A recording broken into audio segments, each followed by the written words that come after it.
El día de hoy voy a hablar acerca de un tema muy importante que considero que como iglesia debemos empezar a desarrollar. Y vamos a hablar acerca del amor, ¿verdad? Y no porque esté cerca el Día del Amor y la Amistad, no.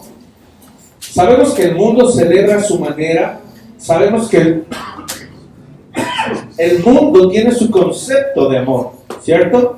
Pero nosotros no estamos de acuerdo con ese concepto porque lo manejan de manera muy carnal, de manera muy emocional y fuera incluso del orden bíblico, ¿sale? Y aunque esto no va enfocado a matrimonios, y aunque esto no va enfocado a noviazgo o a la juventud, en realidad no es ese el enfoque, es más bien el amor de manera general que nos debe de caracterizar como hermanos. Así que, abriendo nuestras Biblias, vamos a Primera de Juan, capítulo 3, por favor, para empezar.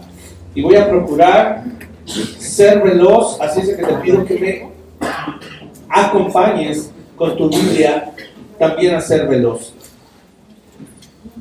La primera carta del apóstol Juan, capítulo 3, a partir del versículo 1 en adelante. Y mira que el título dice allí,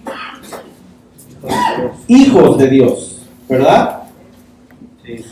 Y cuando habla de hijos de Dios, uno pensaría que va a empezar a describir, ¿verdad?, cómo ser hijo de Dios, o características del hijo de Dios. Pero el tema central de la carta, podremos decir en su totalidad, y más del capítulo 3, es el amor. Vamos a leer. Dice así, verso 1, mirad cuál amor nos ha dado el Padre, para que seamos llamados hijos de Dios. Por esto, el mundo no nos conoce, porque no le conoció a Él. Amados, ahora somos hijos de Dios, y aún no se ha manifestado lo que hemos de ser. Pero sabemos que cuando Él se manifieste, seremos semejantes a Él, porque le veremos tal como Él es. Y todo aquel que tiene esta esperanza en Él se purifica a sí mismo, así como Él es puro. Todo aquel que comete pecado infringe también la ley, pues el pecado es infracción de la ley. Y sabéis que Él apareció para quitar nuestros pecados, y no hay pecado en Él. Todo aquel que permanece en Él no peca. Todo aquel que peca no le ha visto ni le ha conocido. Hijitos, nadie os engañe. El que hace justicia es justo, como Él es justo. El que practica el pecado es del diablo, porque el diablo peca desde el principio. Para esto apareció el Hijo de Dios, para deshacer las obras del diablo. Todo aquel que es nacido de Dios no practica el pecado, porque la simiente de Dios permanece en él y no puede pecar, porque es nacido de Dios. En esto se manifiestan los hijos de Dios y los hijos del diablo. Todo aquel que no hace justicia y que no ama a su hermano no es de Dios, porque este es el mensaje que habéis oído desde el principio, que nos amemos unos a otros, no como Caín, que era del maligno y mató a su hermano. ¿Y por qué causa le mató? Porque sus obras eran malas y las de su hermano justas. Hermanos míos, no os extrañéis si el mundo os aborrece. Nosotros sabemos que hemos pasado de muerte a vida, en que amamos a los hermanos. El que no ama a su hermano permanece en muerte. Todo aquel que aborrece a su hermano es homicida. Y sabéis que ningún homicida tiene vida eterna permanente en él. En esto hemos conocido el amor, en que Él puso su vida por nosotros. También nosotros debemos poner nuestras vidas por los hermanos. Pero el que tiene bienes de este mundo y ve a su hermano tener necesidad y cierra contra él su corazón, ¿cómo mora el amor de Dios en él? Hijitos míos, no amemos de palabra ni de lengua, sino de hecho y en verdad. Y en esto conocemos que somos de la verdad y aseguraremos nuestros corazones delante de Él. Pues si nuestro corazón nos reprende, mayor que nuestro corazón es Dios, y Él sabe todas las cosas. Amados, si nuestro corazón no nos reprende, confianza tenemos en Dios, y cualquiera cosa que pidiéremos, la recibiremos de Él porque guardamos sus mandamientos y hacemos las cosas que son agradables delante de Él. Y este es su mandamiento, que creamos en el nombre de su Hijo Jesucristo y nos amemos unos a otros como nos lo ha mandado. Y el que guarda sus mandamientos permanece en Dios y Dios en él. Y en esto sabemos que Él permanece en nosotros por el Espíritu que nos ha dado. Amén. Hasta aquí esta porción de la Escritura, hermanos. Y miren, aquí Juan está explicando varias verdades. Y este capítulo solo va a ser la base para nuestra enseñanza. Y las voy a mencionar brevemente, porque no es solo la base. Aquí lo primero que Juan está explicando, una de las verdades importantes, es que empezó diciendo que es el amor de Dios lo que ha sellado nuestros corazones. Es el amor de Dios lo que permite que tú y yo seamos llamados hijos de Dios. Solo gracias a su amor podemos ser sus hijos. Así empezó la carta. Mirad cuál amor nos ha dado el Padre para que seamos llamados hijos de Dios. Lo segundo que él explica es que los hijos de Dios tenemos una esperanza. ¿Sabes cuál es esa esperanza? Que cuando Él venga seremos semejantes a Él. Esa es una esperanza. ¿Por qué? Porque le veremos tal cual es Él. Y cuando veamos a nuestro amado Señor Jesús cara a cara, nos identificaremos con Él, porque tendremos ya la misma naturaleza. Eso es maravilloso. Pero por eso Él después dice, eso, justo esa esperanza de que un día seremos como Él, porque le veremos cara a cara, por eso nos purificamos. No sé si te das cuenta, dice, en esta esperanza es que descansamos, y el que tiene esta esperanza se purifica a sí mismo. Otra verdad que él dice que como hijos tenemos la garantía de que fuimos perdonados. Nuestros pecados han sido olvidados. De hecho, ya no somos pecadores. Ya no, ¿verdad? Ya no somos más infractores de la ley, porque además Él quitó nuestros pecados. Y encima de eso, hermanos, podemos vivir sin pecar, en un proceso de santificación. Y eso también es maravilloso. También, aquí Juan está estableciendo que el que practica el pecado, ¿de quién es? Del diablo. ¿Y los hijos de Dios, qué hacen ellos? Si no practicamos el pecado, entonces ¿qué será? Exacto. Dice así, que los hijos del diablo y los hijos de Dios se diferencian en que unos practican el pecado, es decir, es parte de su hábito pecar. Y además, dice ahí otra cosa, no aman a su hermano, los que son hijos del diablo. Pero los que somos hijos de Dios, dice, practican la justicia, aman a sus hermanos, y además dice algo más fabuloso, ponen su vida por ellos también. Otra verdad que el apóstol Juan establece, dice, el que no ama a su hermano y lo aborrece, dice que permanece en muerte, y esto a mí me impactó, dice que es homicida. No sé si has puesto a pensar, si te habías puesto a pensar con detenimiento cada vez que leías tú este pasaje. Yo lo he leído innumerable cantidad de veces, pero no me había detenido a pensar. El que no ama a su hermano permanece en muerte y además es homicida. ¿Cómo es eso? Una verdad contundente. Ahí lo está estableciendo la palabra, ¿verdad? Incluso menciona a Caín. Y por último, la última verdad, que va a ser todo esto es como la base para lo que vamos a ver hoy. También dice que nuestro corazón nos reprende. Escucha esto es hermoso. Dice, nuestro corazón nos reprende. ¿A qué se está refiriendo en el contexto? Al amor. Si hay veces que yo no tengo amor por los hermanos, mi corazón me va a reprender, ¿cierto? Sí. Pero si aún no lo hiciera, dice ahí, si aún nuestro corazón no nos reprendiera, tenemos la confianza de pedirle al Señor que su Espíritu nos ayude a guardar sus mandamientos, que su Espíritu nos ayude a amar a nuestros hermanos. Aún tenemos esa garantía, porque el capítulo empezó diciendo que somos hijos de Dios. Y esto es crucial para lo que vamos a aprender el día de hoy. Así es de que el sello, hermanos, como titulé esta enseñanza. El título es El amor, el sello del creyente. Así titulé esta prédica.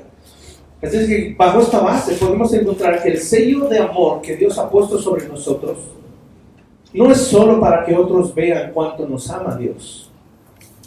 Eso hace un sello, ¿verdad? Prácticamente. Cuando tú sellas algo es para que otros vean o la calidad o el dueño, a quién le pertenece. Y cuando Dios te selló a ti y me selló a mí, no es para que la gente vea ese sello y diga, mira, ese es el amado de Dios. Mira, ese es el Hijo de Dios. Esa no es la única razón por la que Dios nos sella. ¿Sabes para qué? Para que otros también reciban ese amor por medio de nosotros. Para que ellos vean cuánto amamos a Dios amando a nuestros hermanos. Así que el enfoque de esta enseñanza es que el amor de Dios es un sello y todo aquel que tiene este sello le va a mostrar el amor de Dios a otros. En eso nos vamos a enfocar el día de hoy. Si no sabemos cómo, hermanos, hoy lo vamos a aprender. Si no sabemos cómo y se nos hace muy difícil, regrese y lee 1 Juan 3, del 1 al 24, porque ahí te explica cómo hacerlo. ¿Sale? Esto nos da la pauta para recordarlo, para practicarlo. Así de que dile a tu vecino, tienes al Espíritu Santo morando en ti. Ámame. Ámame. Como dirían los hermanos de Timbiriche, ¿verdad? No, ni cristianos son. Pero ámame. ¿Sale? Eso es un clamor en la humanidad, hermanos. La humanidad está urgente, desesperada porque alguien le ame. ¿Y quiénes crees que son los comisionados? Nosotros. Vamos a 1 de Tesalonicenses, capítulo 2. Del 7 al 13. 1 de Tesalonicenses 2, del 7 al 13. Y vamos a leer. Tal vez hubiéramos pensado, vamos a empezar en 1 de Corintios. Ni siquiera voy a tocar 1 de Corintios, porque ya no estamos viendo matrimonios que describe el amor. Pero en especial, y en base a este pasaje, quisiera que nos enfocáramos en una cualidad del amor, que es la ternura. Fíjate qué hermoso el verso 7. Voy a leer ahí, sígueme con tu mirada. Antes fuimos tiernos entre vosotros. ¿Cómo dice ahí? ¿Qué fuimos? Tiernos. ¿Quién está diciendo a quién? Pablo a quién? A los creyentes en Tesalónica. Les está diciendo, antes fuimos tiernos entre vosotros. Y luego va a explicar cómo fue esa ternura. Como la nodriza que cuida con ternura a sus propios hijos. Tan grande es nuestro afecto por vosotros, que hubiéramos querido entregaros no solo el Evangelio de Dios, sino también nuestras propias vidas, porque habéis llegado a sernos muy queridos, porque os acordáis, hermanos, de nuestro trabajo y fatiga, cómo trabajamos de noche y de día para no ser gravosos a ninguno de vosotros. Os predicamos el Evangelio de Dios. Vosotros sois testigos, y Dios también, de cuán santa, justa e irreprensiblemente nos comportamos con vosotros los creyentes. Así como también sabéis de qué modo, como el Padre a sus hijos, exhortábamos y consolábamos a cada uno de vosotros. Y os encargábamos que anduvieseis como es digno de Dios, que os llamó a su reino y gloria. Por lo cual también nosotros, sin cesar, damos gracias a Dios, de que cuando recibisteis la palabra de Dios que oísteis de nosotros, la recibisteis no como palabra de hombres, sino según es en verdad la palabra de Dios, la cual actúa en vosotros los creyentes. Aquí, hermanos, Pablo está expresando un amor tan sincero, tan genuino, tan tierno, ¿verdad? Que les dice a estos hermanos en Tesalónica que él hubiera querido quedarse para siempre allí. Eso significa esa frase. hubiera yo querido no solo dejarles y entregarles el Evangelio, les hubiera querido dar mi vida entera, es decir, que me hubiera yo presencial y personalmente quedado aquí entre ustedes.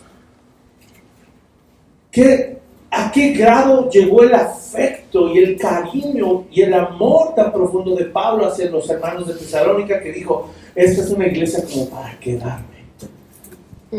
¡Wow! ¡Qué hermoso! Porque sabemos que Pablo anduvo del tingo al tango, ¿verdad? ¿Cuál fue su iglesia matriz? La que lo mandó y la que le dio respaldo y cobertura. ¿Cuántos se acuerdan? No, lo vimos. No, fue la iglesia de Antioquía. De ahí salió con Bernabé a su primer viaje misionero. Pero Pablo dijo, mi iglesia es Antioquía, pero los amo tanto que me encantaría quedarme. ¡Wow! ¡Qué tremendo es eso! Incluso el trabajo de amor que hizo Pablo allí fue sin poner. Fíjate, el amor llegó a tal grado que Pablo no puso una carga económica para su sustento. Ahí lo dice, lo acabamos de leer. ¿Sí lo notaste o no lo notaste? Dice, no les causé esa carga. ¿Qué quiere decir esto? Que los amaba tanto que Pablo trabajó doble para sembrar el evangelio entre ellos y para generar recurso económico para su propia manutención. A tal grado llegó el amor de Pablo. También menciona cómo fue su comportamiento. Él dice, mi comportamiento fue, ¿cómo dice ahí? Santo, justo, irreprensible, ¿sí o no? ¿Y por qué hizo eso Pablo? Por amor. Además también habló de sus modos, ¿sí o no? Y cómo batallamos los creyentes con nuestros modos, ¿verdad? Pero Pablo dijo, aún mi modo de conducirme a ustedes, ¿cómo fue? Como un padre exhorta y consuela a sus hijos de manera personal, porque dice, a cada uno. Es que la obra de amor que él hizo ahí fue enorme. Atendió a uno por uno. ¿Y cuál fue su modo? Como padre a hijo. Y después dice, ahí se da por hecho que dice, que él menciona que les dio guianza, que les dio dirección para que anduvieran dignamente. Y hermanos, todo esto lo podemos resumir en un cuidado tierno y amoroso, tal y como él lo inicia, él lo expresa al inicio, ¿verdad? Fuimos tiernos entre ustedes como la nodriza. ¿Qué provocó esto? El trato de amor tierno y de cuidado personal, trabajo doble, ¿qué provocó en los hermanos en Tesalónica, hermanos? ¿Qué dice ahí el pasaje? ¿En qué resultó este acto de amor?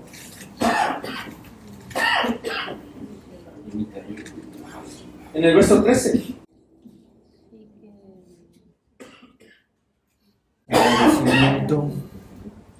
¿Qué produjo en Tesalónica?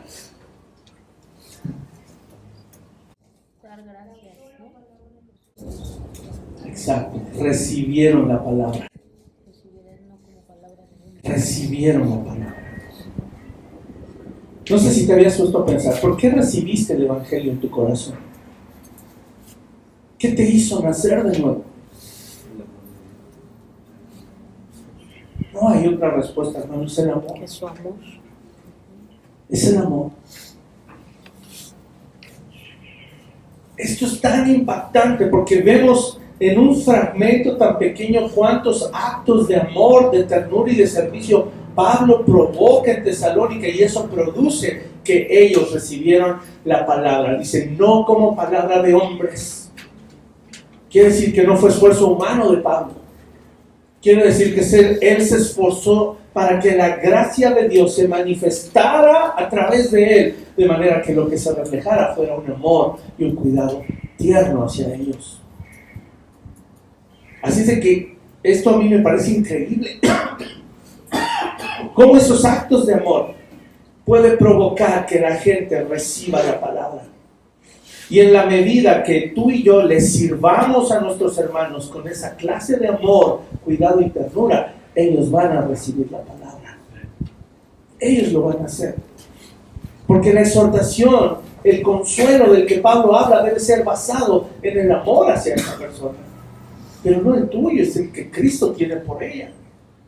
Ahora, si tú has sido redimido, renovado y transformado, sabes que el amor que Dios ha vertido en ti te va a ser útil para poder amar a tu hermano también, de una manera que humanamente no es posible.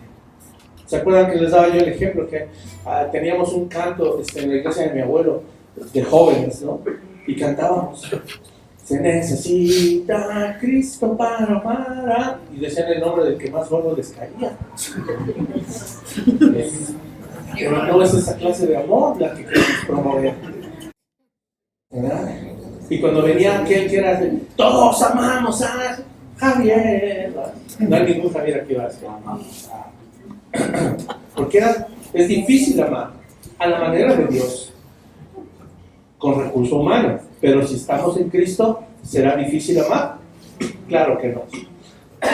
Salmo 103. Vamos a ver cómo Dios nos amó. Vamos a ver cómo aún el salmista queda impactado. No sé si sabías, pero el Salmo 103 es uno de los salmos clásicos. ¿Cuántos lo saben? Bendice alma mía. Ajá. Y no que, perdón, y bendiga y sea en su santo nombre. Y cuando estaba estudiando esto, francamente no me acordaba que aquí viniera este pasaje. ¿Ya están ahí? Vamos a ver el verso 8. ¿Por qué empieza el Salmo diciendo bendice alma mía, bendice alma mía, bendice alma mía, bendice alma mía? ¿Por qué? ¿Por qué? ¿Por qué tanto bendecir a Dios? ¿Por qué tanto? ¿Por qué sale tanta alabanza del salmista? La razón es el verso 8. La razón de que nuestra alma se pueda alegrar y pueda bendecir con nuestra boca y con nuestro corazón al Dios Altísimo es el verso 8. Dice: misericordioso y clemente es Jehová, lento para la ira y grande en misericordia. Ese versículo es el centro de por qué el salmista empieza a bendecir su santo nombre. Porque Él es misericordia. Porque Él es misericordia. Y sigue diciendo el verso 9: no contenderá para siempre, ni para siempre guardará el enojo. No ha hecho con nosotros conforme a nuestras iniquidades, ni nos ha pagado conforme a nuestros pecados. Porque como la altura de los cielos sobre la tierra, engrandeció su misericordia sobre los que le temen. Cuánto está lejos el oriente del occidente, hizo alejar de nosotros nuestras rebeliones.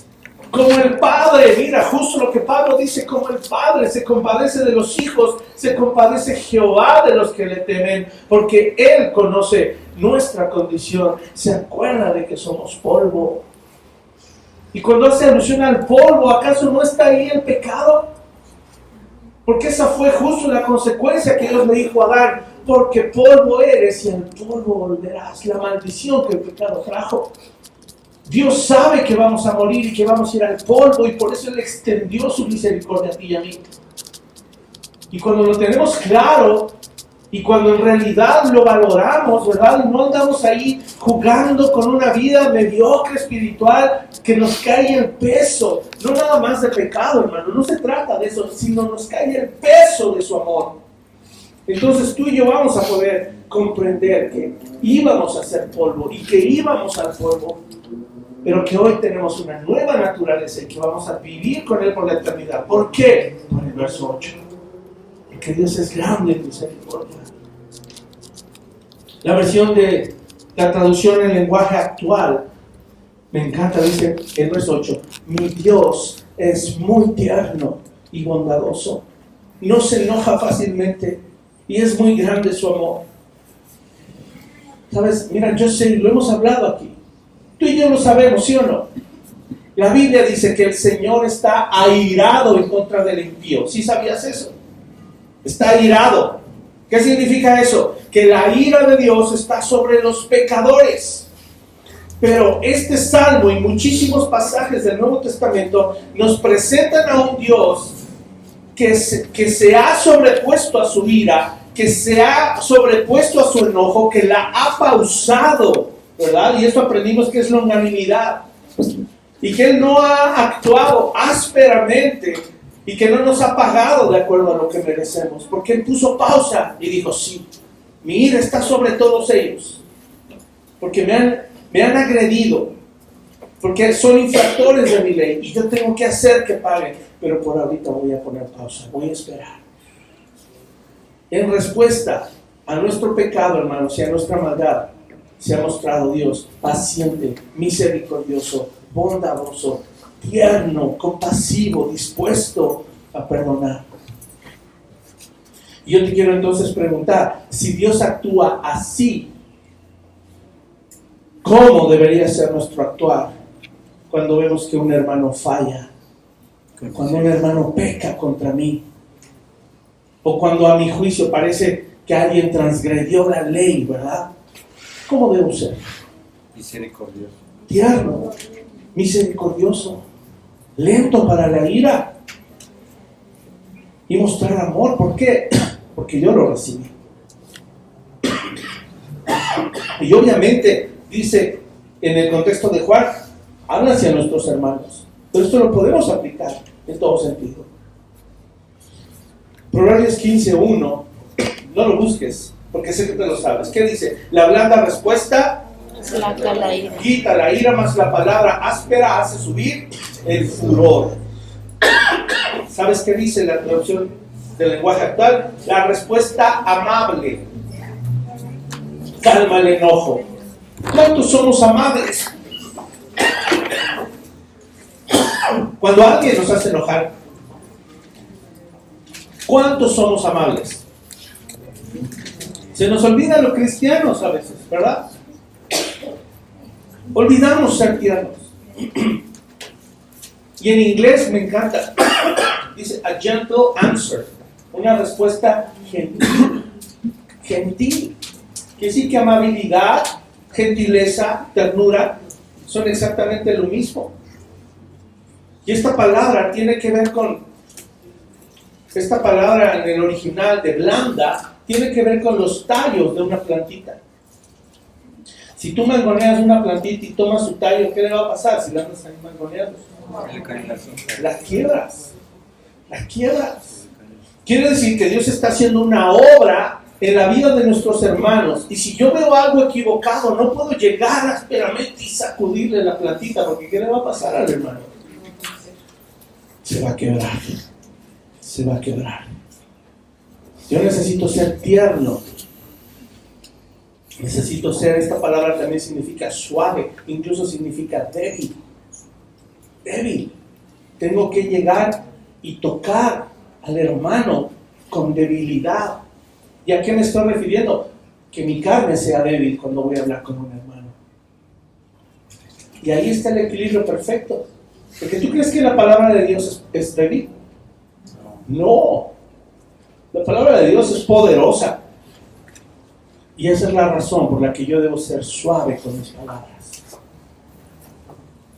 Porque no se trata del tono de voz que uso, ni la actitud que adopto, sino las palabras que salen de mi boca. Si las palabras son poderosas, yo puedo ser tierno. Porque quien va a hacer la obra es el poder de la palabra y no la dureza de mis palabras, no la dureza de mi carácter.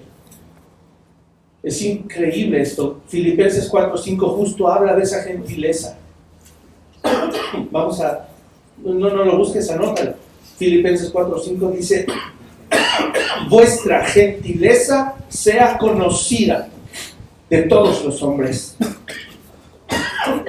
Quiere decir que Dios está interesado en que todos a tu alrededor te miren y te perciban gentil. ¿Y sabes qué dice al final de ese versículo? No sé por qué, bueno, sí sé, ahorita te voy a explicar por qué dice eso, pero dice, vuestra gentileza sea conocida con todos los hombres. Y luego viene una frase muy cortita, dice, el Señor está cerca. ¿Qué tiene que ver la segunda venida de Cristo con la gentileza? Todo.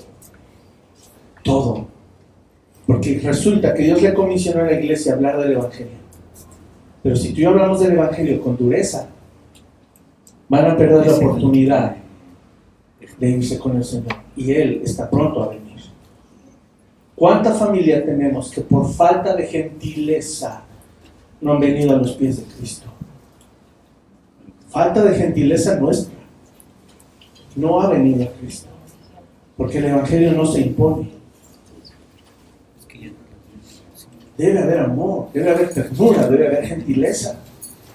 Porque el Señor está cerca. Y esta palabra, ahora en griego, porque la anterior era en hebreo, esta en griego, significa apropiado, equitativo, algo justo. También se utiliza la palabra suave. Y me encantó la definición porque dice que es un rasgo de carácter en donde se muestra suavidad en el sentido, escucha esto, y no lo vamos a tergiversar, pon atención, en el sentido de relajar las normas estrictas cuando esto sea necesario para preservar el espíritu de la ley. Justo es la diferencia entre los fariseos legalistas y las enseñanzas de nuestro amado Señor Jesús, que no vino a reinterpretar la ley, que no vino a abrogar la ley. De hecho, Jesús vino a cumplir la ley y le vino a dar el sentido correcto. ¿Sí estamos de acuerdo con esto? Esto es el punto central, hermanos, porque Jesús no vino a decir, ya, ignoren la ley, porque como amo a todos, que todos hagan lo que quieran. Eso no vino Jesús a hacer. Jesús vino porque nos vio rotos y dijo, estos pobres necesitan que yo venga y les enseñe cómo usar la ley adecuadamente. Y para eso no se puede ni siquiera empezar la clase si ellos no han nacido de nuevo. Pero ¿cómo se van a acercar al reino de Dios cómo ellos se van a acercar al reino de Dios si los encargados de presentarles el Evangelio hasta ese momento habían sido los escribas y los fariseos y los maestros de la ley? Ellos se ponen en la puerta y no les dejan entrar, porque les imponen cargas que la palabra de Dios, las escrituras ni dicen. Y además la intención y la actitud con la que lo hacen es totalmente equivocado. Y por eso la gente se acercaba a Jesús, era como un imán, porque Jesús estaba cargado en amor y gentileza. De hecho, a quien reprendió fue a aquellos que supuestamente cumplían la ley. Fue contra ellos a quien los denunció y dijo, no hagan así como los hipócritas de los fariseos. Y por eso la gente decía que se admiraban de su doctrina, porque enseñaba como ¿qué dice ahí? Como quien tiene autoridad. Y no como los escribas y fariseos. ¿Y qué es tener? ¿Qué es tener autoridad? ¿Sí sabes qué es tener autoridad? Enseñaba como quien tiene autoridad. ¿Qué será eso?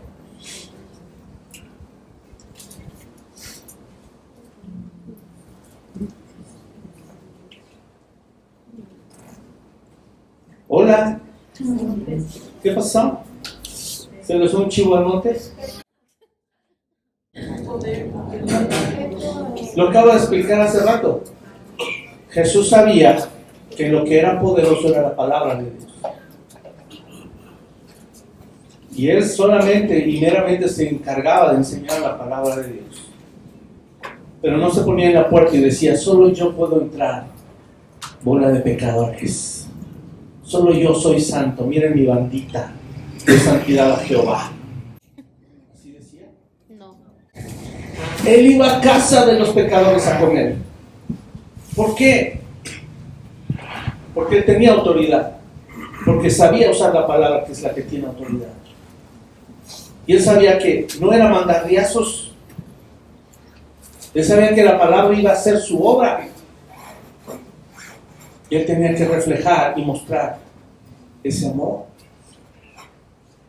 Ellos, me refiero a los escribas y los fariseos, habían perdido el sentido de la ley, habían perdido el corazón de la ley. Imponen cargas estrictas y no se dan cuenta que el ser humano no puede llevar esas cargas. No sé si te has dado cuenta, pero el cristianismo de hoy en día a veces genera cargas que la palabra de Dios no genera. Y hoy como cristianos debemos de tener cuidado de no generar la idea de que el evangelio es solo para los buenos. ¿Tú crees que eso es así? No. Es al revés. El evangelio es para los malos. El evangelio es para los débiles. El evangelio es para los rotos, los pecadores, los que éramos lo peor. Para nosotros es el evangelio. Y sin darnos cuenta, a veces pudiéramos generar un trato áspero, fariseico, legalista dentro de nuestra iglesia local. Sí, también. Porque queremos poner la regla antes que el corazón y el propósito de la ley. Por eso necesitamos madurar en esto. Y con esto repito, no digo que ahora nos vamos a relajar y no vamos a hacer nada de poner orden, poner disciplina. No, claro, sí. El objetivo es el cómo debe ser. La actitud interna del corazón. Esta palabra también se define como, igual, es increíble cómo cuadran: gentileza, ternura, amor. Me gusta cómo la concordancia dice suave razonabilidad. Es decir, te voy a hacer razonar de una manera suave. No tengo que imponer la regla, imponerme ahí a gritos, no. Y lo vuelve a repetir: relajar las estrictas exigencias legales respecto de los demás, con el fin de llevar a cabo el verdadero espíritu de la ley. ¿Cuál era el espíritu de la ley? Conocer a Dios, llegar al Padre. Nadie lo pudo lograr. Y terminó revelándonos que éramos pecadores. Y una vez teniendo eso en claro, viene Cristo con la gracia. Y dice: ahora sí pueden. Primero necesitan acceder a mi amor. Pero para acceder a mi amor tienen que reconocer que eran pecadores. Ahora estamos firmes en su amor y por eso le obedecemos. Porque no es una carga, no es algo que o el pastor, o mi papá, o mi mamá, o mi familia me ha impuesto. Si tú vienes aquí porque te lo han impuesto, necesitas experimentar el amor de Dios. Y antes de eso, reconocer que eres pecador. Ese es el camino. ¿Cuál debe ser entonces mi objetivo aprendiendo esto? ¿Que se obedezca a la ley? ¿Ese debe ser el objetivo? No. Bueno, sí. Sí y no, ¿verdad? ¿Quién dice que sí? ¿Quién dice que no? ¿Qué dice 1 Juan capítulo 3?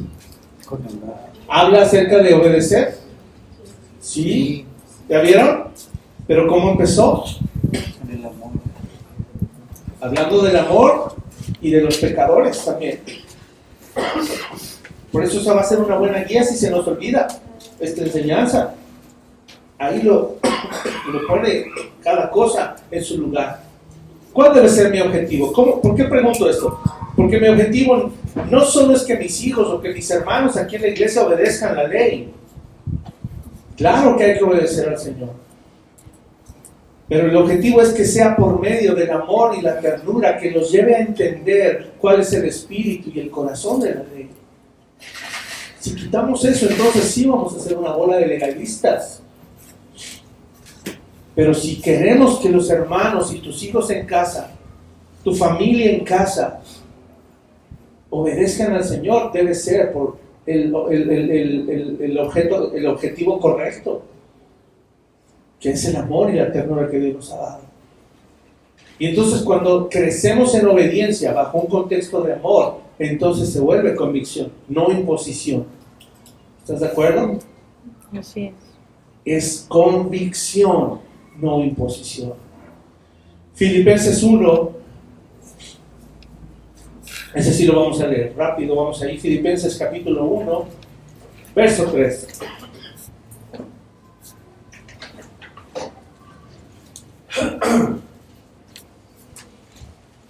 Dice así: doy gracias a mi Dios siempre que me acuerdo de vosotros, siempre en todas mis oraciones, rogando con gozo por todos vosotros, por vuestra comunión en el Evangelio desde el primer día hasta ahora, estando persuadido de esto, que el que comenzó en vosotros la buena obra, la perfeccionará hasta el día de Jesucristo, como me es justo sentir esto de todos vosotros.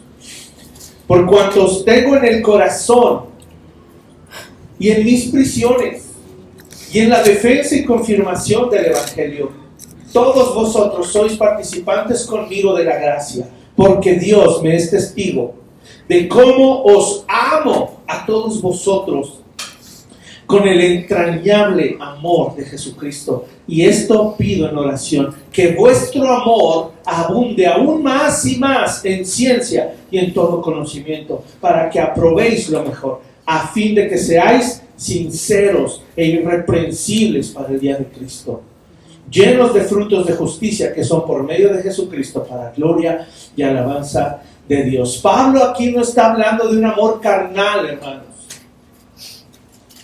sino más bien hablaba de un amor tan profundo que se puede sentir en las entrañas, tan profundo que lo podemos sentir en las entrañas. ¿Cómo empieza Pablo este pasaje? Dice, los llevo en oración, siempre. ¿Cuál es la razón de que los lleve en oración? El amor. Y luego dice, estoy persuadido que Dios va a perfeccionar su obra en ustedes. ¿De dónde viene esta persuasión? Del amor. Imagínate que él dijera, les escribo esta carta porque hace 6 meses dejé de orar por ustedes. Porque se han vuelto en una bola de pecadores que creo que no van a cambiar. ¿Hubiera animado esa carta? No. Entonces, ¿qué está moviendo a Pablo a orar por ellos y estar persuadido que Dios va a terminar la obra en esos creyentes? Es el amor. Ahora Pablo dice explícitamente que los lleva en el corazón y que los ama entrañablemente, para todavía después cerrar y decir, además de que oro siempre por ustedes, vuelvo a pedir en oración. Y ahora mira qué pide Pablo. ¿Qué pide Pablo? Verso 9, ¿qué dice? Ahí lo acabas de leer. Que el amor abunde más. ¿Que qué cosa abunde? La obediencia. ¿No? Que abunde el amor. Pero en ciencia. Pero no nada más dice así. En ciencia y En ciencia. Ah, no, pero espérenme. Dice que abunde aún más y más. Y si él hubiera sido insistente, hubiera y más y más y más y más. O sea, mucho amor. Pero ¿en qué debe abundar ese amor? Escucha. No son dos cosas separadas. Pablo no está diciendo quiero que abunden. Mi oración es que abunden en amor y en ciencia y en conocimiento. No son 2 ni 3 cosas separadas. Lo que Pablo está diciendo que quiere que abunden en una clase de amor que está basado en ciencia y conocimiento. Eso está diciendo. ¿Sí ven la redacción del texto? ¿Qué significa eso? Si Pablo ora por esto, quiere decir que tú y yo necesitamos que el amor de Dios abunde en esta iglesia local, pero ese amor debe estar basado en ciencia y conocimiento. ¿Qué significa eso? en su palabra. Su palabra dice por acá. ¿Qué más? En otra versión esto nos va a ayudar a aclararla, porque la oración de Pablo hacia los creyentes en Filipos era que ellos abundaran en un amor cuya base es conocimiento y buen juicio. Eso es ciencia y buen conocimiento. Básicamente es discernimiento. Tienen que crecer en un amor discernidor. ¿Sí está claro el concepto? ¿Sí está claro esto o no? ¿Saben qué es un amor discernidor? Uno no ama a lo tonto, es lo que te quiero dar a entender. Generalmente así somos, amamos a lo tonto. Nomás miramos a aquel que nos hizo, la que nos hizo ojitos, el que nos cerró el ojito, el que nos enseñó el bíceps, el cuádriceps, el todo. Y eso es amar a lo tonto, a lo bruto. Y no es amor, es carnalidad. ¿Estamos de acuerdo? Sí. Pero estamos hablando ahora no solo de un amor que lo conocemos, amor ágape, sacrificial, incondicional. Eso es maravilloso. Pero ¿cuándo habíamos oído hablar de un amor discernidor? ¿Qué es eso? No es un concepto nuevo para la iglesia en general, pero creo que para nosotros como iglesia local sí es un concepto nuevo. Nunca habíamos hablado del amor discernidor, ¿o tú sí? No. Yo tampoco. Estoy aprendiendo contigo. ¿Cómo debe ser un amor basado en ciencia y conocimiento? ¿Cómo? ¿Sabes? Es un amor divino. Es esa clase de amor divino que tiene la característica de que nos ayuda a discernir, nos ayuda a entender, tener buen juicio y saber qué es lo bueno y qué es lo malo. No es una clase de amor que ama ciegamente, no es un amor condescendiente o que ignora las fallas. Ese amor está mal también. Si tú vas a amar a alguien, no es para ignorar y pasar por alto sus fallas. ¿Sí está claro esto? Porque lo amas con buen juicio y tú disciernes que la cosa que ese hermano está haciendo está mal.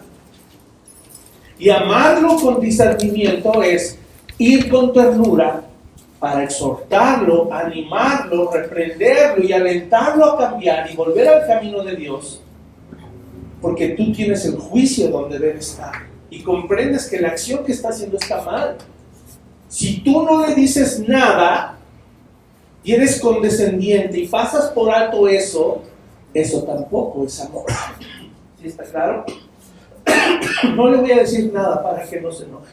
Eso no es un amor discernidor. Y no es el amor bíblico que estamos aprendiendo. Entonces no voy a decir que es un vil pecador. Tampoco es un amor con buen juicio. Porque lo estás haciendo en tu carne.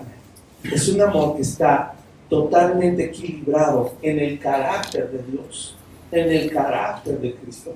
¿Cuándo habíamos, bueno, esto sí no es nuevo, sí habíamos, al revés, sí habíamos hablado de tener un amor equilibrado que refleje el amor de Cristo, eso sí. Pero ya con el término en ciencia y conocimiento nos ayuda a entender que amar a alguien de esta manera es un amor maduro. No es un amor que va a ir a reprochar y que va a ir a herir. No es un amor que va a ir a reclamar. No es un amor que va a pasar por alto y va a ignorar. Es un amor equilibrado y no es el tuyo. Si tú no tienes a Cristo no vas a poder amar así a nadie. No se puede, porque esta clase de amor es privilegiado para los hijos de Dios. Y si estamos en Cristo, entonces tenemos acceso a esta clase de amor y vamos a poder amar a nuestros hermanos de esa forma. Es un amor tan maduro que es capaz de discernir las actitudes de otros para que les puedas perdonar y les puedas edificar y exhortar con sinceridad. Y cuando amamos a alguien con esta clase de amor, siempre vamos a cobijar sus errores con paciencia, con humildad, con mansedumbre y con ternura. Pero cobijar, hermano, una falla no quiere decir ignorarla o dejarla pasar, sino atenderla. Cuando tú cobijas a alguien es porque tiene frío, ¿vale? Y amar a esa persona es irle a poner la cobija y decirle, tápate bien, ponte una pijamita, mira cómo estás todo congelado. ¿Sí me explico? Nada, que se muera de frío. Pues es re necio, no entiende, ya le dije una, ya le dije 20 y no quiere. ¿No? Y para eso, para calibrar ese amor, cierto o no necesitamos a Cristo. ¿Cuál es el fin? Que como hermanos crezcamos en el cuerpo de Cristo y demos frutos de justicia. Esto sí glorifica y honra a Dios. Y así cerró el pasaje, Pablo. Así cerró. O sea, para que demos frutos de justicia, fruto espiritual, para que eso glorifique a nuestro Dios. ¿Quién mostró esta clase de amor, amados? Cristo. Filipenses capítulo 2, tú te lo sabes. Si no te acuerdas, búscalo rápido. Lo voy a leer a partir del verso 1, Filipenses 2:1. Dice, por tanto, si hay alguna consolación en Cristo, si algún consuelo de amor, si alguna comunión del Espíritu, si algún afecto entrañable, si alguna misericordia, completad mi gozo, sintiendo lo mismo, teniendo el mismo amor, unánimes, sintiendo una misma cosa. Mira el lineamiento, nada hagáis por contienda o por vanagloria. ¿Se dan cuenta? Ahí están los extremos. Y el amor discernidor de Dios está en medio. Y por eso nos van a explicar cómo es ese amor con buen juicio, un amor equilibrado. Sigue diciendo, antes bien, con humildad, estimando cada uno a los demás como superiores a él mismo, no mirando cada uno por lo suyo propio, sino cada cual también por lo de los otros. Haya pues en vosotros este sentir que hubo también en Cristo Jesús, el cual, siendo en forma de Dios, no estimó el ser igual a Dios como cosa a que aferrarse, sino que se despojó a sí mismo, tomando forma de siervo, hecho semejante a los hombres, y estando en condición de hombre, se humilló a sí mismo, haciéndose obediente hasta la muerte y muerte de cruz. Hermanos, nuestro amado Señor Jesús nos dio ejemplo. ¿Y qué clase de ejemplo? ¿Qué hizo Él? ¿Se despojó de qué?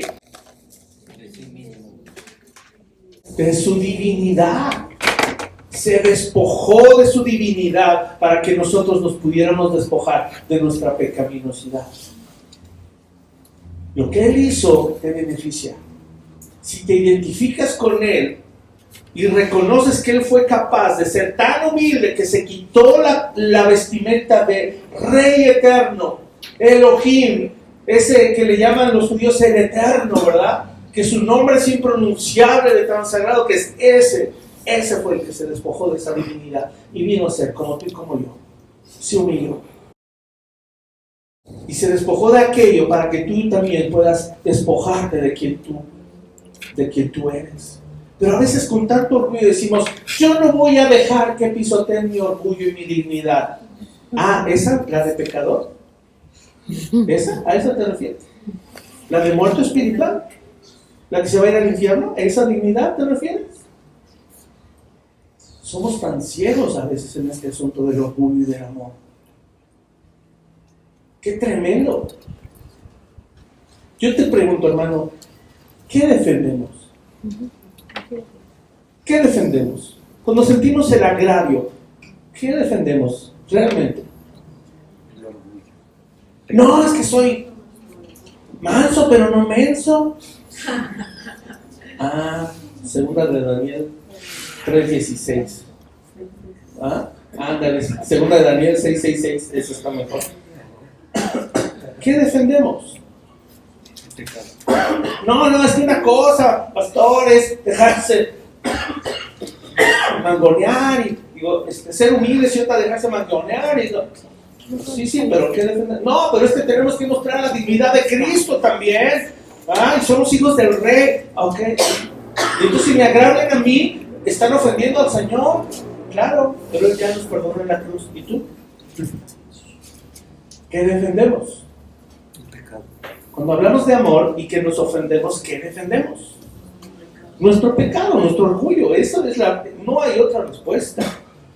Aquí dice, tomó forma de siervo y se humilló, y obedeció hasta la muerte y muerte de cruz, es decir, murió como vil pecador. Eso hizo nuestro amado Señor Jesús. ¿Todo para qué? Simplemente para que lo imitemos y hagamos lo mismo con los demás. Eso es su deseo. Juan capítulo 13 da un nuevo mandamiento. Y uno diría, ¡ay! ¿Es nuevo? No, en realidad no. Al decir nuevo, vamos a entender, les voy a dar el nuevo sentido del mandamiento, porque la ley y los profetas se resume en dos mandamientos. Jesús también lo enseñó. ¿Cuál y cuál? Amar a Dios. Amar al Señor por sobre todas las cosas y amar a tu prójimo como a ti mismo. Y Jesús dice, aquí el título es el nuevo mandamiento. Y yo te pregunto, ¿es un nuevo mandamiento? No es nuevo. La interpretación era nueva en ese momento, claro, porque le habían dado un sentido. ¿Qué dice el verso 31? Entonces, Juan 13:31. Entonces, cuando hubo salido, dijo Jesús, ahora es glorificado el Hijo del Hombre, y Dios es glorificado en él. Si Dios es glorificado en él, Dios también le glorificará en sí mismo, y enseguida le glorificará.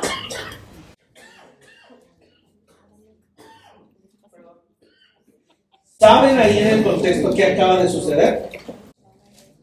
La traición de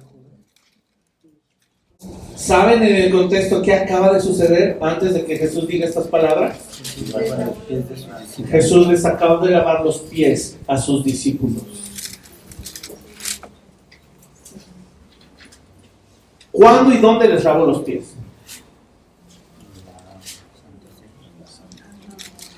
La Pascua. En la Pascua. ¿Cuál? La última cena. En la última cena. Son las últimas lecciones, ya para graduarse.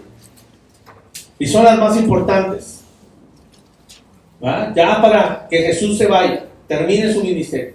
Y Él les lava los pies, incluido ¿quién? Judas. ¿No te pega eso en tu corazón? Sí. Le lavó los pies a aquel quien ya sabía que le iba a traicionar. ¿Cómo sé? Porque inmediatamente después Jesús le dice, ve, haz lo que tengas que hacer. Jesús le lavó los pies a su enemigo. Y el símbolo es el mismo, ¿eh? El símbolo de lavar los pies, ¿qué es? ¿Qué era en esa época? ¿Qué era? Soy tu. ¿Pero qué estaba diciendo Jesús literalmente? Por eso Pedro se opuso tanto. ¿Qué está diciendo Jesús cuando se quita la ropa y se ciñe una toalla y pone la bandeja ahí a los pies de cada discípulo? ¿Qué está diciendo Jesús con ese mensaje? Soy su siervo. ¿Qué cosa? Estoy para Fuerte. Soy tu siervo. Soy tu siervo. ¿Está diciendo eso a Judas? Sí. Sí. ¿Vino a morir por él también? Claro que sí. Claro que sí. Y dice ahí, hijitos, aún estaré con vosotros en ese contexto, un poco. O sea, ya falta poquito, ya me voy. Me buscaréis, pero como dije a los judíos, así os digo ahora a vosotros, a donde yo voy, vosotros no podéis ir. Le falta más ahora, sean pacientes, después sí, pero ahorita no pueden ir. Un mandamiento nuevo os doy. Y lo puse yo en mayúsculas, subraya. ¿Cuál es el nuevo mandamiento? Que os améis unos a otros como yo os he amado. Ese es el giro. Eso es lo novedoso. Porque antes la ley decía resumida, ama a tu prójimo. ¿Cómo amo a mi prójimo? No injuriándolo, no robándole, no bajándole a la esposa, no mintiéndole, así amo a mi prójimo. Pero aquí ahora Jesús está dando la novedad del mandamiento. Ahora vas a amar a tu hermano, pero como yo te he amado a ti. Híjole, ¿cómo fue eso? ¿Cómo fue eso? Hasta entonces ningún fariseo sabía cómo amar. ¿Tú crees que los fariseos amaban al pueblo? ¿Los escribas? ¿Los maestros de la ley? Uno que otro, dice la palabra, pero no sabían cómo amar a la manera de Jesús. ¿Tú crees que Jesús cumplió la ley? ¿Amó a su prójimo? ¿De la misma forma que esos fariseos, maestros y escribas? No. Y esa es la novedad del mandamiento. Ahora se van a amar entre ustedes como yo los amé, como yo les enseñé. Y la gran prueba, la máxima prueba de amor, la van a ver en unos días, cuando me vean colgado en la cruz. Así quiero que se amen entre ustedes. Y si Jesús fue capaz de colgar el traje de divinidad en el cielo, y venir y colgarse el traje de pecador y morir en la cruz, tú y yo vamos a ser perfectamente capaces, con la ayuda de su Espíritu, de colgar nuestro traje de orgullo y amar a todos como Cristo nos amó. Yo creo que sí, amados. Y termina ahí diciendo, en esto conocerán todos que sois mis discípulos si tuviereis amor los unos con los otros. Híjole, hermano, qué vara tan alta. Amor, ese amor ágape, ese amor incondicional, ese amor sacrificial, amor que da todo, amor que deja todo. Y Jesús dice, ahí está. Y cuando la gente vea que ustedes se aman así, ¿qué va a pasar? Ellos conocerán que son mis discípulos. Solo conociendo más a Cristo podremos estar a la altura.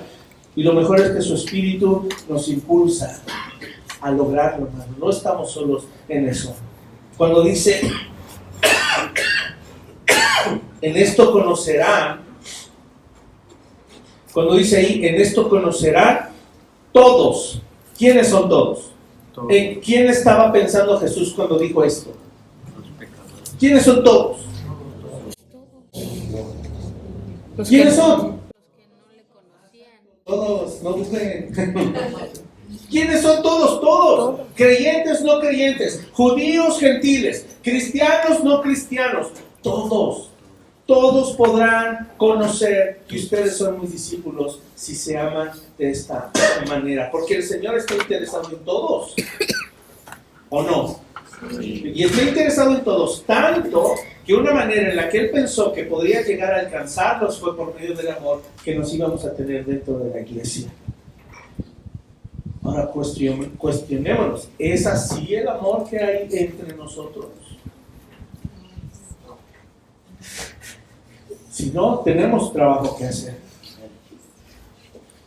El amor que manifestamos, hermanos, entre nosotros tiene el poder de dar a conocer a Dios. La manera en la que tomas a tu hermana, a tu hermano, va a poder revelar el corazón de Dios. Va a poder manifestar su naturaleza, va a poder reflejar su gloria. Es más, Él lo dijo, lo que nos da legitimidad como discípulos de Cristo es el amor. Tan simple como eso. Si hay esta clase de amor en mi corazón hacia otros, soy un discípulo. Si no hay esta clase de amor, no soy un discípulo legítimo. Y vamos a acabar con Primera de Juan, con un combo de 3 versículos más. Ya saben que mi final dura 20 minutos más, entonces ¿para qué se estresan? Primera de Juan, capítulo 4. No, ya estoy acabando. La introducción fue la base, Primera de Juan 3. Ahora la conclusión, Primera de Juan 4. Dios es amor. Y dice así a partir del verso 7, síguelo con tu mirada. Amados, amémonos unos a otros porque el amor es de Dios.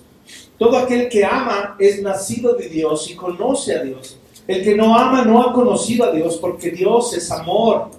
En esto se mostró el amor de Dios para con nosotros, en que Dios envió a su Hijo unigénito al mundo para que vivamos por Él.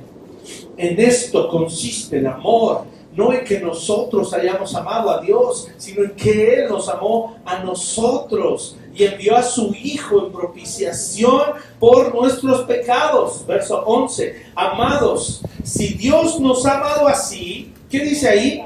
Debemos. Escucha, di conmigo, es mi deber. Es mi deber, dice, y debemos también nosotros amarnos unos a otros. Mira este verso, es muy revelador. Yo no entendía por qué Juan lo dice. Nadie ha visto jamás a Dios. Y para nosotros eso es obvio.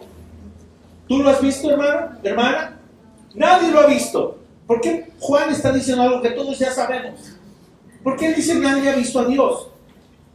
¿Qué dice después? Si nos amamos unos a otros, Dios permanece en nosotros y su amor se ha perfeccionado en nosotros. Y eso es clave y ahorita lo voy a explicar. En esto conocemos que permanecemos en Él y Él en nosotros, en que nos ha dado de su Espíritu. Y nosotros hemos visto y testificamos que el Padre ha enviado al Hijo, el Salvador del mundo. Todo aquel que confiese que Jesús es el Hijo de Dios, Dios permanece en Él y Él en Dios. Y nosotros hemos conocido y creído el amor que Dios tiene para con nosotros. Dios es amor, y el que permanece en amor, permanece en Dios y Dios en Él. En esto se ha perfeccionado el amor en nosotros para que tengamos confianza en el día del juicio. Pues como Él es, así somos nosotros en este mundo. En el amor no hay temor, sino que el perfecto amor echa fuera el temor, porque el temor lleva en sí castigo, de donde el que teme no ha sido perfeccionado en el amor. Y viene uno de los versículos más maravillosos que puede existir en la tierra. Nosotros le amamos a Él porque Él nos amó primero. Si alguno dice yo amo a Dios y aborrece a su hermano, es mentiroso. Pues el que no ama a su hermano, a quien ha visto, ¿cómo puede amar a Dios a quien no ha visto? Y nosotros tenemos este mandamiento de Él: el que ama a Dios, ame también a su hermano. Miren, mis amados, sé que esta clase de pasajes nos hacen revolotear nuestra cabeza y nuestro corazón. Y empezamos a pensar y a señalar todos los que no cumplen con esto. ¿Sí o no? Te evito el martirio. Deja de pensar en eso. Piensa en ti. Piensa en ti. Porque yo estoy pensando en ti. No juzgues. Piensa en ti. Porque si no, nunca esta iglesia va a crecer en el amor. ¿Amén a eso? Amén. Esto es más intenso aún, hermanos. Dice, el que no ama no ha conocido a Dios. El que no ama no ha conocido a Dios. ¿Por qué? Porque Dios es amor. ¿Y sabías que vivir en amor no es un esfuerzo? Vivir en el amor de Dios no es un esfuerzo. Porque no dice, tú amas a Dios cuando te esfuerzas. ¿Así dice? ¿Qué dice? Nosotros amamos a Dios porque Él nos amó primero. Vivir en amor no es un esfuerzo. Vivir en amor es vivir en una corriente. Cuando estás en la corriente de un río, no te esfuerzas por avanzar. Te dejas llevar. Te dejas llevar. Por eso Juan decía que el amor no consiste en que hayamos amado a Dios, sino que Él nos amó primero. Tírate al río de su amor. Y cuando te tiras al río de tu amor, sabes, de su amor, sabes muchos que hacemos, nos echamos y empezamos a nadar contra corriente. Eso acabamos haciendo. Ahora lo que yo te decía, si nadie ha visto a Dios, dice, nadie ha visto a Dios. ¿Por qué lo dijo Juan? Si él está diciendo, nadie ha visto a Dios, entonces ¿cómo sabemos que Dios existe? Él dijo la respuesta. ¿Qué dice inmediatamente después de que él dijo, nadie ha visto a Dios? ¿Qué dice?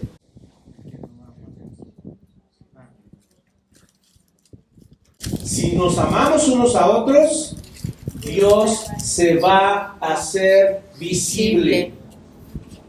Eso está diciendo. Por eso dice, nadie ha visto a Dios. Pero si ustedes empiezan a amar, todos van a ver a Dios, porque Dios permanece en sus corazones.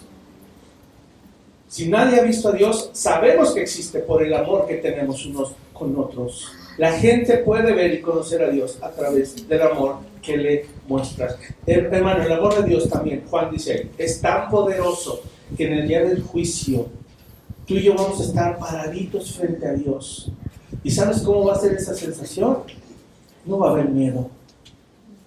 No sé si esto te impacta, pero si tú eres hijo de Dios, el hecho de que estés frente al Dios viviente, no va a haber una sola pizca de miedo.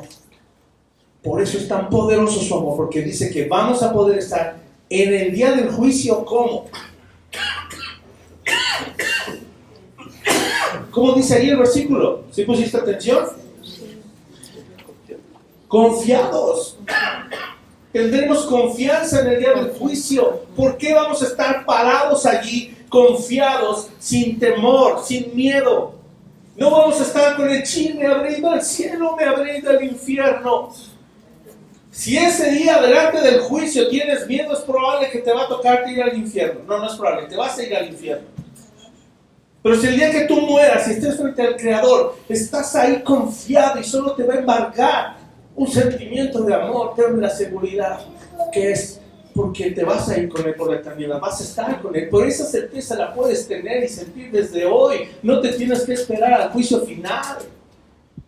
Hoy puedes vivir esa plenitud y esa certeza y esa convicción de que estarás con Él. Y por eso ese día lo que te va a sostener de pie va a ser el amor derramado de Dios sobre ti. Y estarás confiado.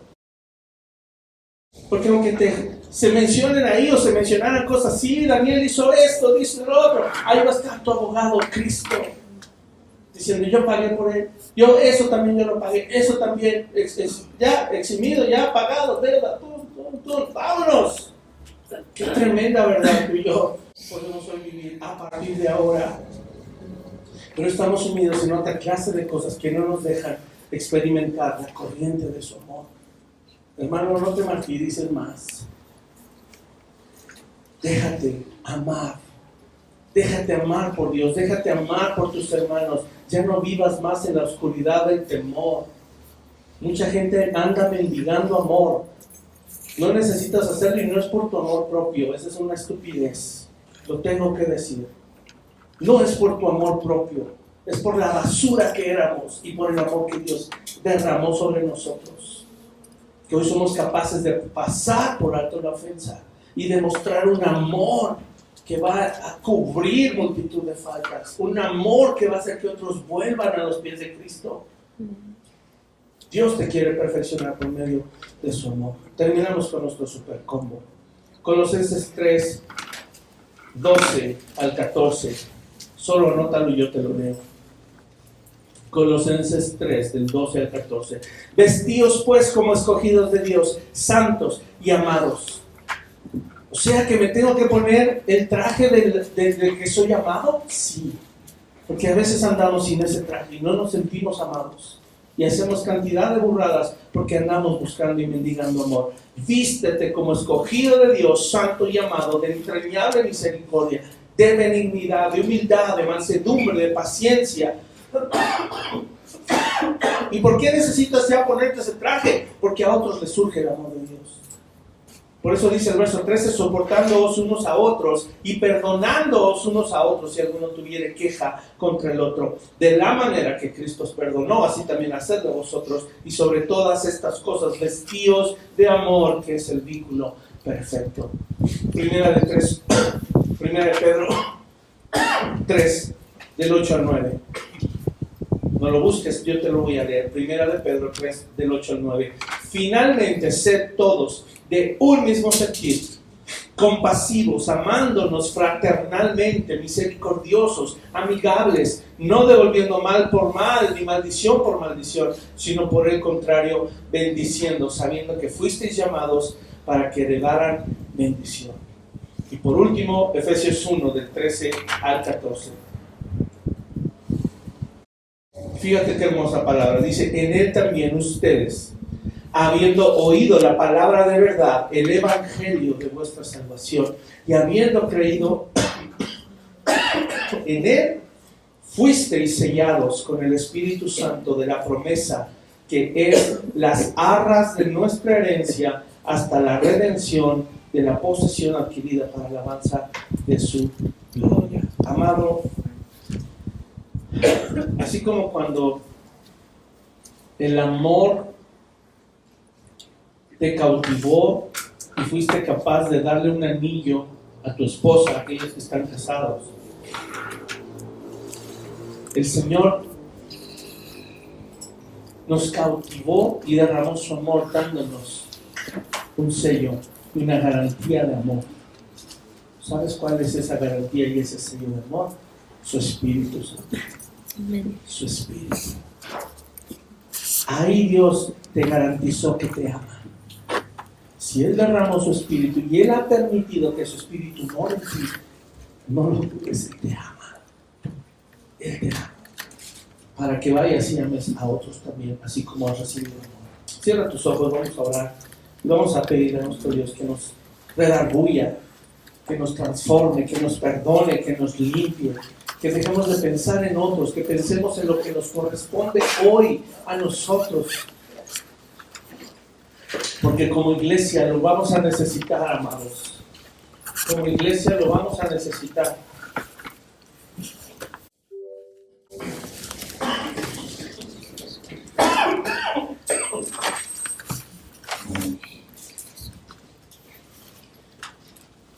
Antes de empezar a orar, quisiera que tomaras unos minutos para meditar.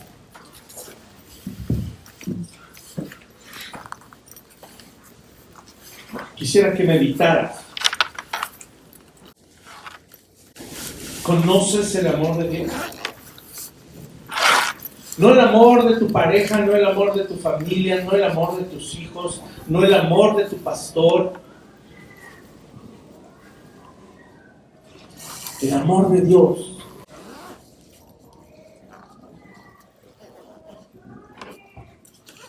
¿Conoces ese amor? Por algo Pablo decía, el amor de Cristo nos constriñe.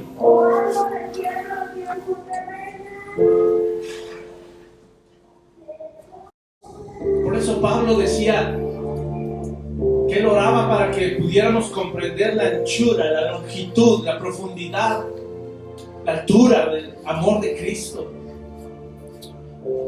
Amados, sin amor no somos nada.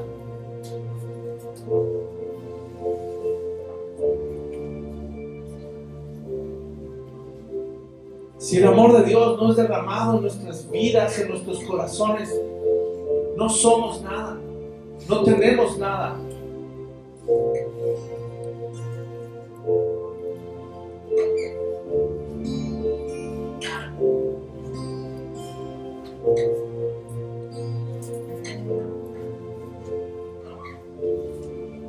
¿Conoces el amor de Cristo?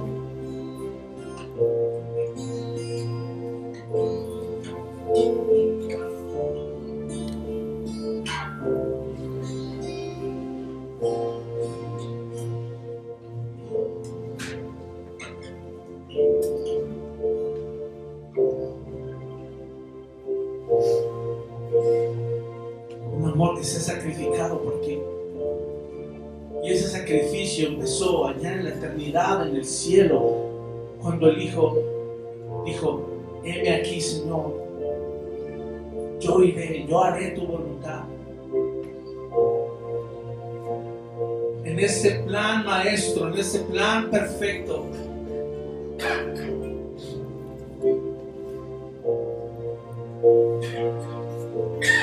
ese plan que Dios diseñó desde antes de crearnos.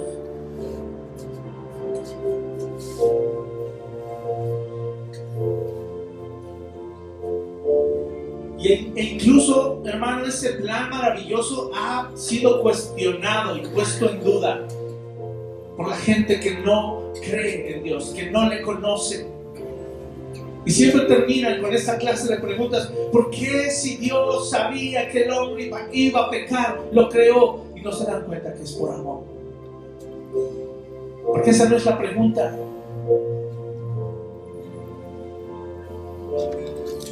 ¿Por qué Dios decidió crearnos a pesar de que íbamos a ser unos viles pecadores? Esa es la verdadera pregunta. ¿Por qué a pesar de eso Dios nos creó? ¿Sabes por qué? Porque Él quería mostrarnos su amor.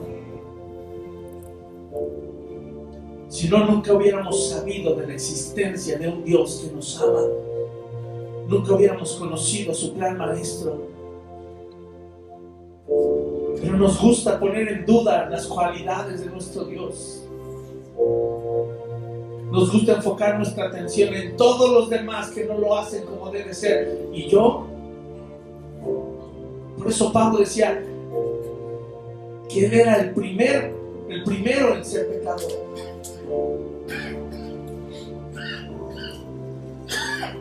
Dice: de los cuales yo soy el primero. Porque nos conviene sabernos pecadores, hermano, nos conviene.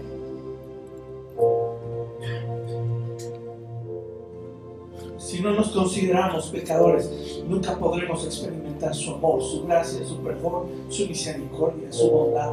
Y nunca entenderemos su plan maestro de revelarse a nosotros, a pesar de que no merecíamos ni existir. Si Dios ya sabía que íbamos a ser pecadores, no merecíamos ni existir. Y a pesar de eso Él nos amó y dijo: voy a dejar que ellos nazcan, porque en vida me voy a poder manifestar y revelar a ellos. ¿Cómo te consideras hoy? ¿Cómo estás tú hoy delante de Dios? Si has sido renacido y has nacido de nuevo, no deberíamos vivir nuestro cristianismo inconscientes de quienes fuimos. Y tampoco sugiero que volvamos al pasado una y otra vez. Es solamente para nunca olvidar de dónde nos sacó Dios y dónde estaríamos. ¿Dónde estarías? Y si te ha costado trabajo dejar tu pasado, creo que es tiempo ya de dejarlo. No nades en contra de la corriente de su amor. Porque si en verdad naciste de nuevo, dice que Él olvidó, echó al fondo del mar nuestras transgresiones, nuestras rebeliones. Como está lejos el oriente del occidente. Nunca se tocan el oriente y el occidente. Nunca puedes llegar a un lado por medio del otro. ¿Por qué? Porque están al extremo opuesto. Si tu vida quedó en el pasado, ahí déjala. Y experimenta a partir de ahora su amor, su gracia, su misericordia, su ternura. Si otros en el pasado te fallaron, te decepcionaron, te defraudaron, te hirieron, de igual manera no vale la pena retenerlo. Suéltalo, déjalo. Que el Señor te ama y quiere que experimentes andar en libertad.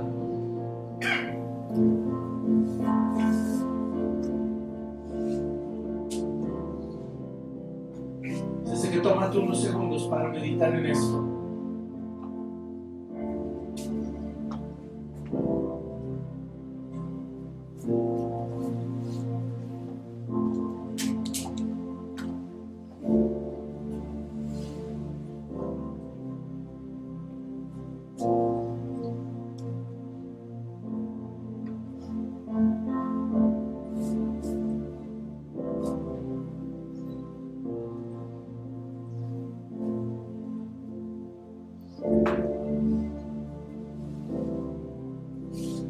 ¿Conoces el amor de Dios?